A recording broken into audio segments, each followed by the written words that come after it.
एक गांव था चंद्रपुर। गांव के बाहर आम के घने पेड़ों के बीच एक बहुत पुरानी हवेली खड़ी थी। उसकी दीवारों पर काई जमी थी, खिड़कियां टूटी हुई थीं और दरवाजा हमेशा आधा खुला रहता था। दिन में भी वहां अजीब सी ठंडक रहती थी और रात को तो कोई उस तरफ देखता तक नहीं था। गांव वाले कहते थे, उस हवेली में एक भूत रहता है जो रात को बाहर निकलता है। रात होते ही हवेली से पायल की आवाज, किसी के रोने की धुन और कभी कभी जोर से हौंसने की आवाज आती थी। कई लोगों ने वहां जलती हुई लाल आंखें देखी थी। उसी गांव में 13 साल का लड़का अमन रहता था। वह सुनने में बहुत बहादुर बनता था, लेकिन अंदर से डरता था। एक दिन दोस्तों ने उसे चिढ़ाते हुए कहा, अगर तू सच में बहादुर है तो आज रात पुरानी हवेली में जाकर दिखा। अमन डर गया, लेकिन उसने हां कर दी। उस रात अंधेरा बहुत गहरा था, चांद बादलों में छुपा हुआ था। जैसे ही अमन हवेली के पास पहुंचा, हवा तेज चलने लगी।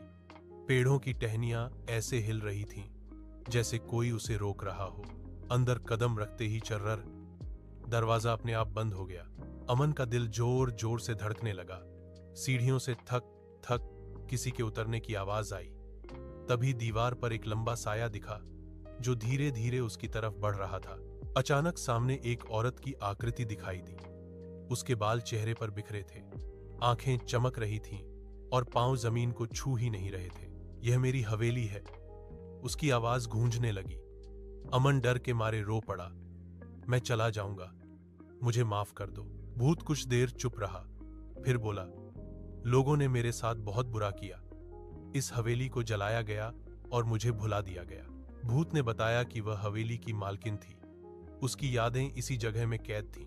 जब कोई डर के मारे भाग जाता तो उसका दर्द और बढ़ जाता। अमन ने हिम्मत करके कहा, मैं गांव वालों को आपकी कहानी बता दूंगा। अचानक हवेली शांत हो गई। ठंडी हवा रुक गई। भूत की आंखों की लालिमा खत्म हो गई। अगली सुबह अमन हवेली के बाहर बेहोश मिला। जब उसे होश आया, उसने सबको सब बता दिया। गांव वालों ने हवेली को गिराने की बजाय उसे साफ किया और वहां दिया जलाने लगे।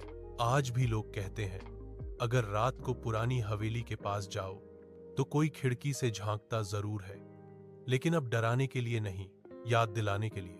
अगर आपको यह कहानी पसंद आई हो तो चैनल को लाइक, शेयर और सब्सक्राइब जरूर करो, ताकि आगे आपको एक से एक मजेदार कहानियां मिलती रहें।